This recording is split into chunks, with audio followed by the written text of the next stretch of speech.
আসসালামু আলাইকুম। আজ চূড়ান্ত হতে পারে নবম পে স্কেলের গুরুত্বপূর্ণ সিদ্ধান্ত। আজ 8 জানুয়ারি সোনালী নিউজে একটু আগে এমন একটি খবর প্রকাশিত হয়েছে, আমরা বিস্তারিত দেখিনি। দীর্ঘদিন ধরে নানা জটিলতায় আটকে থাকা নবম জাতীয় পে স্কেল নিয়ে আজ বৃহস্পতিবার 8 জানুয়ারি গুরুত্বপূর্ণ সিদ্ধান্ত আসতে পারে।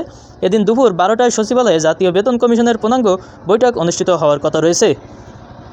সংশ্লিষ্ট সূত্র জানায়, এই সভায় গ্রেড কাঠামো ও বেতন নির্ধারণ সহ একাধিক গুরুত্বপূর্ণ বিষয়ে চূড়ান্ত সিদ্ধান্তে পৌঁছানোর চেষ্টা করবে কমিশন। বর্তমানে সরকারি কর্মকর্তা কর্মচারীদের জন্য 20টি গ্রেড কার্যকর রয়েছে, তবে নতুন পে স্কেলে গ্রেড সংখ্যা কমানো হবে কিনা এই বিষয়টি আজকের বৈঠকে অন্যতম আলোচ্য সূচি। কমিশনের সদস্যদের মধ্যে এ নিয়ে মতভেদ দেখা গেছে। এক পক্ষের মত হলো বিদ্যমান 20টি গ্রেড অপরিবর্তিত রেখে যৌক্তিকভাবে বেতন ও ভাতা বাড়ানো উচিত। অপরদিকে অন্য একটি অংশ মনে করছে বেতন কাঠামোকে আরও সহজ ও সময়োপযোগী করতে গ্রেড সংখ্যা কমিয়ে 16টিতে নামিয়ে আনা প্রয়োজন। বেতন কমিশন সূত্রে জানা গেছে, নবম পে স্কেল নিয়ে বিভিন্ন দপ্তর ও সংগঠন থেকে পাওয়া মতামত পর্যালোচনা করে প্রতিবেদন প্রস্তুতের কাজ প্রায় শেষ হয়েছে।